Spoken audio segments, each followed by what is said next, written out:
From above at night, the Korean Peninsula looks like two different worlds, stitched together along a single seam. In the south, light spreads outward from Seoul and Busan, in dense, glowing sheets, tracing highways, ports, and industrial corridors that never seem to go dark. In the north, the land falls into a long, uneven blackness, broken only by scattered points of light around Pyongyang.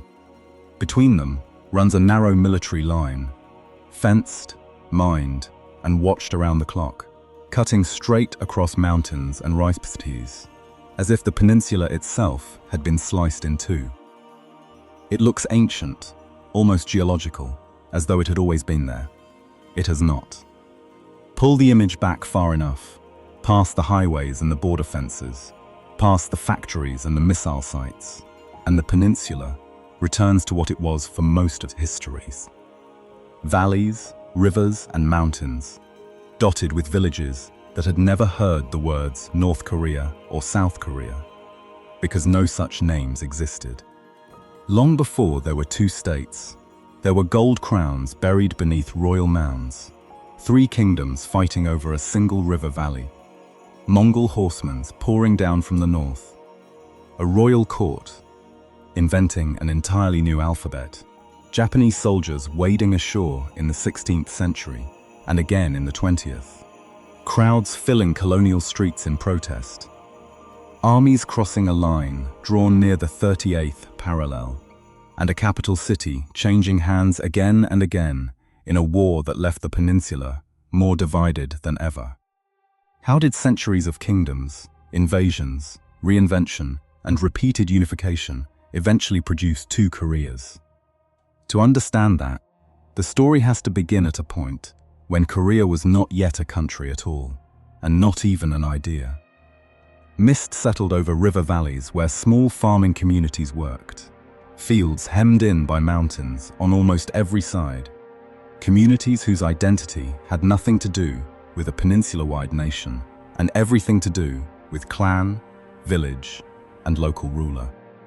As agriculture grew more reliable and bronze tools spread, surplus grain and controlled land created something new. Families and leaders who could accumulate more than their neighbors, and alliances capable of controlling territory far larger than a single village. Out of that slow concentration of power, in the region stretching across the northern peninsula and into Liaodong, a state called Gojoseon emerged. Later tradition would trace its founding to a legendary figure named Dangun in 2333 BCE, but that date belongs to myth rather than to archaeology. The historical Gojoseon becomes clearly visible only centuries later, in the first millennium BCE, as a functioning political and trading power. Its position let it control contact between the peoples of Northeast Asia and the peninsula itself, and for a time that position made it formidable. It also made it a target.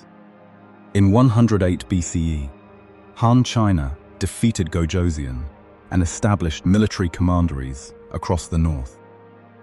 The fall of the first Korean state did not end the story. It emptied a space that a new generation of rivals would soon fight to fill.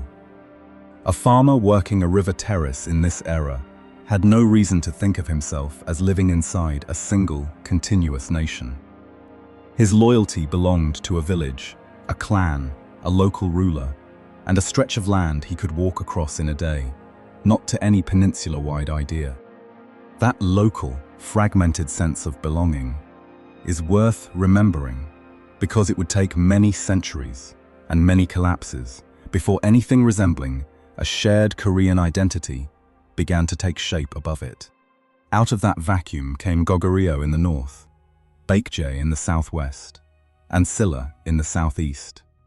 Three kingdoms that spent centuries hardening into serious states, each built on its own farmland, trade routes, and fortified centers. Contact with Buddhist civilizations on the continent gave all three something more than a new religion. Temples, statues, and royal patronage that let kings present their authority as part of a much larger cosmic order, binding subjects to the throne, through shared ritual, as much as through force. What turned rivalry into open, repeated warfare was geography. Whoever controlled the Han River Valley controlled rich farmland and direct access to the Yellow Sea and its trade with China, and Baekje, Goguryeo, and Silla fought over that single stretch of land for generations, because possessing it meant possessing the peninsula's future. Silla eventually seized it, and that single shift in territory tilted the entire balance of power. Even with the Han River in hand, Silla still could not defeat its two larger rivals alone. So its rulers made a calculated and dangerous choice, an alliance with Tang China. With Tang's support, Silla crushed Baekje in 660 and Goguryeo in 668, becoming the strongest power the peninsula had yet seen. Victory, though, created a new and immediate danger, because Tang had not sent its armies south simply to help a neighbor. It wanted the conquered territory for itself. Silla now had to fight the very empire that had made its triumph possible. Driving Tang forces back until, by 676, it controlled most of the peninsula under a single Korean government, the first time that had ever happened, even as Balhae rose in 698, across the northern territories once held by Goguryeo. A reminder that this unification was real but never total. Buns. In the new capital at Gyeongju, wealth accumulated visibly, in royal tombs heaped with gold crowns, and in temple complexes that turned the city into a showcase of Buddhist splendor. While a farmer in the surrounding countryside experienced a very different Silla, one shaped less by golden ornament than by a rigid hierarchy that concentrated privilege and land among a narrow aristocracy. That concentration of wealth eventually strangled the very government that had produced it. As aristocratic families grew richer and more independent, royal authority in Silla weakened, and regional strongmen began carving out power bases of their own, setting the stage for a new contender who would rebuild the peninsula's unity from scratch. That contender was Wang Geon, who founded Goryeo in 918 and, in the following decades, absorbed rival states into a single dynasty that would govern most of the peninsula for nearly 5 centuries. Buddhism became the ideological backbone of the new order, giving Goryeo's kings religious legitimacy while producing an extraordinary flowering of art, from delicate Celadon ceramics to elaborate temple painting and sculpture. But Goryeo's location, precisely what allowed it to absorb these outside influences, also exposed it to outside armies. Khitan and Jurchen forces tested its borders repeatedly, and in the 13th century, Mongol invasions tore through the peninsula with far greater force, driving the royal court to take refuge on Ganghwa Island while the mainland burned. In response, Goryeo's scribes carved tens of thousands of woodblocks recording the Buddhist Tripitaka, an act that was as much a declaration of national survival as it was a religious offering. Military resistance, however, could not hold indefinitely against the Mongol Empire, and Goryeo was eventually drawn into more than a century of subordination and intermarriage with the Yuan court. When Yuan power began to crumble, Goryeo's own elite split over whether to remain loyal to a fading empire or align with the rising Ming dynasty in China, and that unresolved argument gave a general named Yi Songhai the opening he needed. In 1388, he turned his army back from the northern frontier toward the capital instead of continuing his campaign, and by 1392, he had swept aside the old dynasty entirely, preparing to build something new in its place, not just a change of ruling family, but a wholesale reconstruction of the ideas that would hold Korean society together. Where Goryeo had placed Buddhism at the center of its identity, the new Joseon dynasty placed Neo-Confucianism there instead, and the change reached into nearly every part of daily life. Founded in 1392, with its capital soon established at Hanyang. The city now known as Seoul, Joseon replaced Buddhist institutions, closely tied to the wealth and influence of the old Goryeo elite, with a Confucian bureaucracy built around education, ritual, and family hierarchy, and a class of scholar officials known as the Yangban rose to dominate government and society through rigorous civil service examinations. This new order proved remarkably durable, but its most lasting achievement had nothing to do with bureaucracy at all. Classical Chinese, the language of official documents and elite scholarship, remained largely inaccessible to ordinary people. And under King Sejong, a team of scholars developed a new writing system built specifically to capture the sounds of spoken Korean.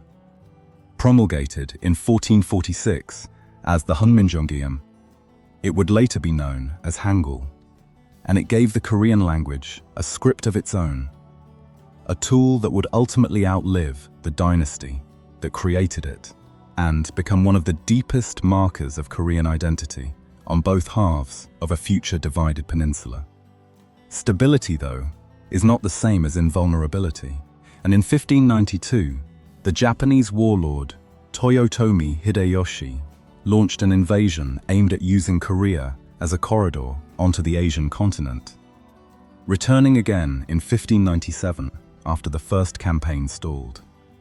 Whole regions of the peninsula were devastated before Ming China intervened to help push the invaders back, and the war left behind burned villages, ruined farmland, disrupted production, and a society forced to rebuild almost from nothing, field by field and harvest by harvest, in the decades that followed.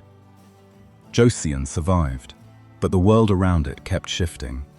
The rise of the Manchus, the replacement of Ming China by the Qing dynasty, and the slow, then accelerating, arrival of Western and Japanese power across East Asia meant that a political system built to function within a familiar regional order would eventually have to face an entirely new kind of international system, one it had never been designed to handle. For centuries, a Yangban man's status depended on education and examination success, while for most commoners, life was shaped by family hierarchy and the rhythms of the local community. And the arrival of Hangul opened new possibilities for literacy, even as classical Chinese retained its prestige among the elite for generations to come. Joseon had absorbed invasion, dynastic pressure, and centuries of change around its borders without losing its core structure. But the challenge gathering on the horizon by the 19th century was not a single army or a single invading dynasty. It was an entire new order of industrial empires, an order in which a rapidly modernizing Japan would soon play a leading and devastating role. From the 1870s onward, Korea found itself pressured into new relationships with Japan and other foreign powers. As a swiftly modernizing Meiji Japan competed with Qing China and Imperial Russia for influence over the peninsula, turning internal Korean debates over reform into extensions of a much larger geopolitical contest. Japan's decisive military victories over China, and then over Russia, stripped away that contest's uncertainty, and Korean sovereignty shrank accordingly, first into a protectorate in 1905, and then, in 1910, into outright annexation. Under colonial administration, Japan reshaped the peninsula's political, economic, and social structures to serve imperial priorities, building railways, ports, and industrial facilities within a system that simultaneously stripped away Korean political sovereignty and tightened control over education, culture, and any form of political opposition. Korean language newspapers operated under censorship.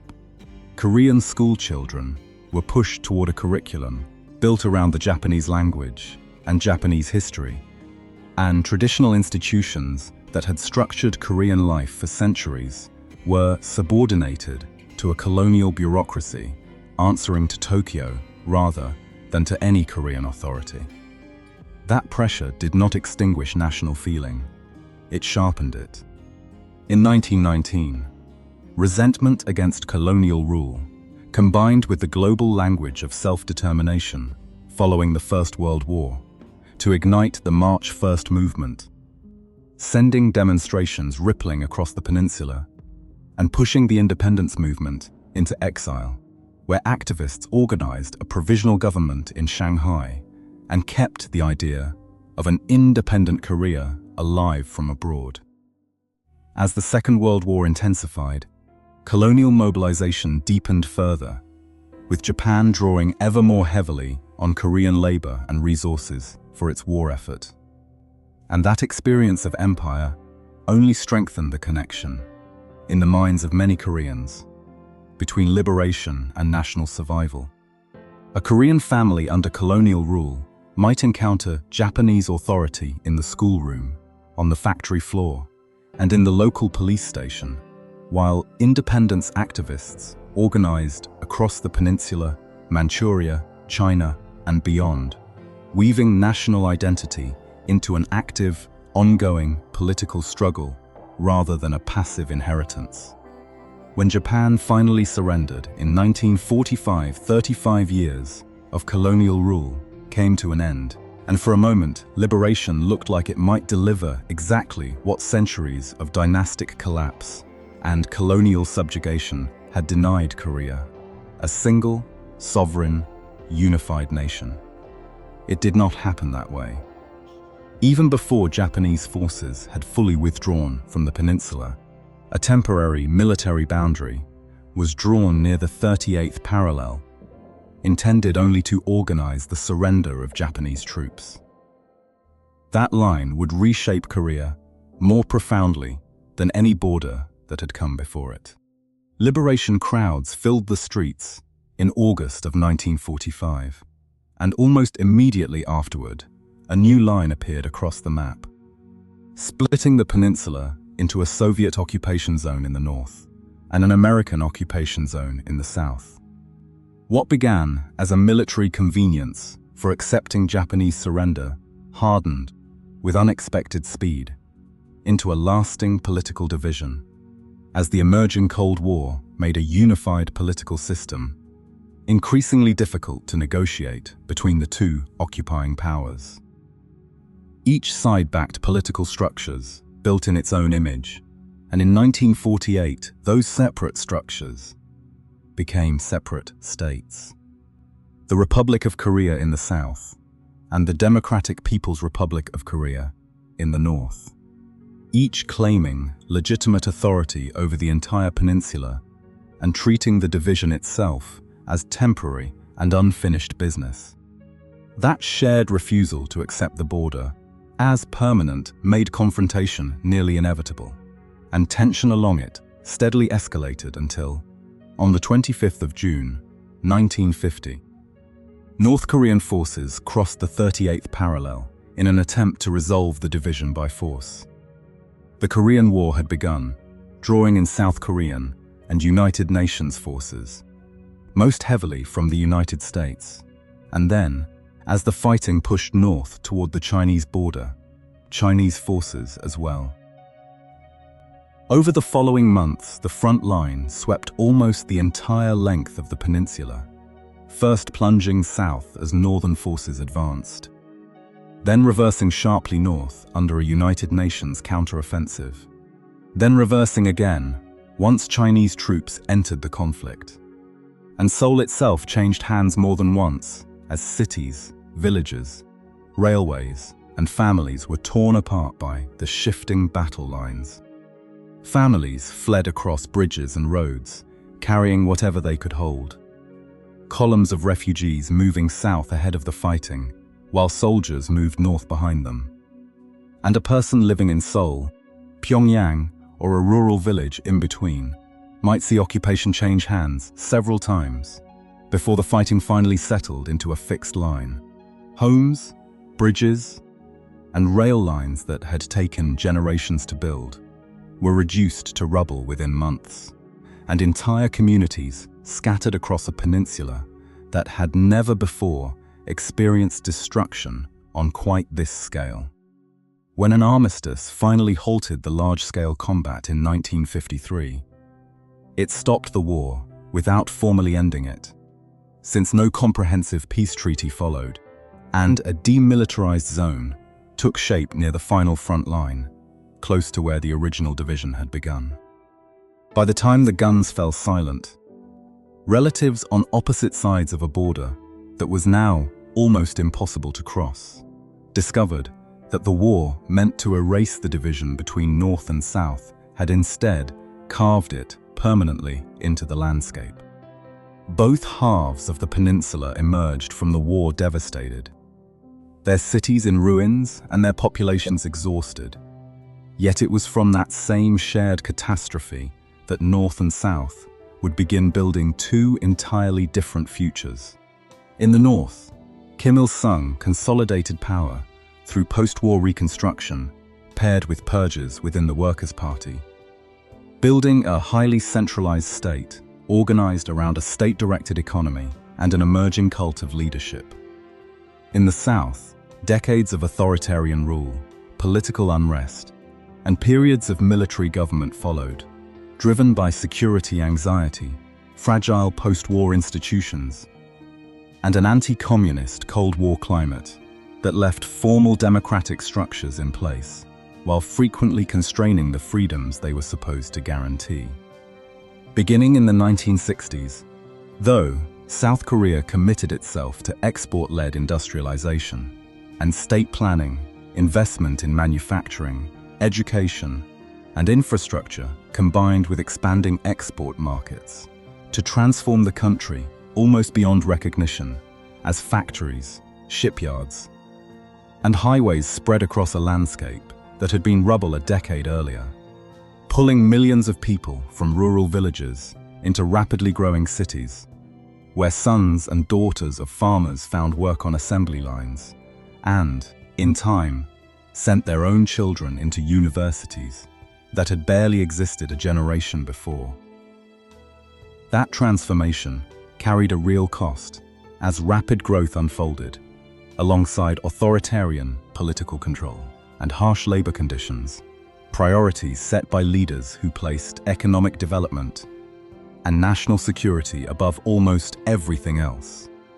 But the same growth that enriched the state also expanded the ranks of urban workers and educated citizens, who increasingly demanded a political voice. And student activism, labor organizing, and a rising middle class steadily eroded the authoritarian system's ability to hold.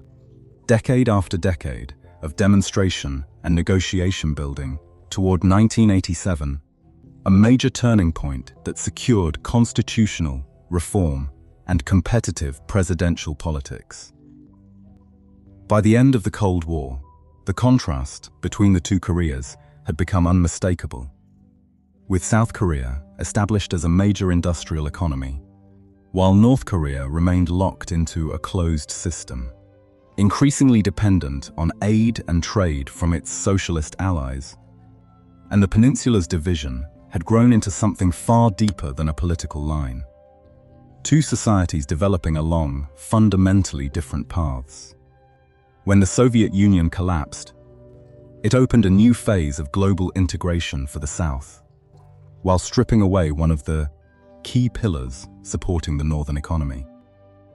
Through the 1990s, North Korea absorbed the loss of preferential trade with a former socialist bloc, compounding internal economic strain and a series of natural disasters into a severe crisis marked by widespread food insecurity and real hardship for ordinary families. A shock the state had never planned to survive without its old allies. Political leadership in the North passed from Kim Il-sung to Kim Jong-il, and later to Kim Jong-un, an extraordinary hereditary continuity almost unmatched among the 20th century's other nominally socialist states. Seeking strategic leverage and security in an environment it regarded as hostile, North Korea pursued a nuclear weapons program that culminated in its first announced nuclear test in October of 2006, followed by further tests in the years after, transforming what had once been an unresolved civil conflict into a matter of global security concern. South Korea, meanwhile, continued moving toward high-value manufacturing, advanced technology, global services, and widespread cultural influence, turning the southern half of a peninsula, shattered in 1953, into one of the world's major economies and knowledge-based societies. Periods of summit diplomacy and economic cooperation between the two Koreas have repeatedly alternated with periods of confrontation, because both sides inherit the same deep history while operating under fundamentally incompatible political and security systems, and neither full reconciliation nor permanent hostility has managed to resolve what 1945 began. A family separated during the war can now have grandchildren who speak the same language, yet have spent their entire lives inside completely different political, economic, and informational worlds. After more than 2,000 years of kingdoms rising, falling, and reuniting, the strangest feature of modern Korean history is not that the peninsula has been divided. It is how long this particular division has managed to last. Return, now, to that same image from above. The peninsula at night. Light pooling around Seoul in the south. Darkness settling over much of the north. A fenced and fortified line running between them. Quiet, watched, and unmistakably recent by comparison with everything that surrounds it. That border is one of the newest features in a very old landscape. Beneath it lie far older layers, the tomb mounds of Gyeongju, still holding the gold of Silla's kings, the ruined foundations of Goguryeo, once the beating heart of Goryeo, the palace gates of Hanyang, echo of 5 centuries of Joseon rule, the Hangul characters devised under Sejong, still shaping the words spoken and read on both sides of the DMZ. Railways and city grids that still carry the outline of the colonial decades, and cities rebuilt, brick by brick, from the rubble the Korean War left behind. Korea did not become what it is today, because division was always its natural state. For most of its history, the deeper current ran the other way, with competing kingdoms and rival factions repeatedly pulled toward larger and more lasting forms of unity. From the rise of Silla to the founding of Goryeo to the 5-century endurance of Joseon. What made the division of 1945 different was the Cold War, which turned a temporary military boundary into 2 rival states almost overnight, and the Korean War, which then froze that boundary in place through 3 years of devastating conflict.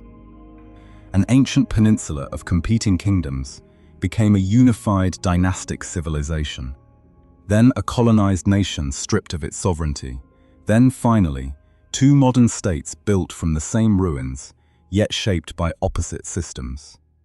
Korean history, in the end, is not a story of permanent unity or permanent division. It is a story of repeated reinvention, one that has not yet reached its final chapter.